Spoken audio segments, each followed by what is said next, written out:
These are the same black splodges, but perceived in 3 different ways, with 2 different interpretations, with only one person seeing the panda. It is the panda we wanted them to interpret. Let us flip this example from perception to semiotic encoding of the visual elements. In the drawing of the panda, the creator has used certain marks to form the shape of what we know as a panda. The distinctive black and white markings are crafted in such a way, utilising the gestalt or figure and ground to emphasise a panda.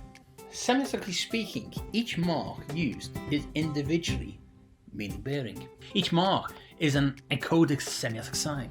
Think of each mark as a micro visual communication building block, which is semiotically functioning at the lowest level of a conic representation. Yes, I know mark also has a meaning in branding.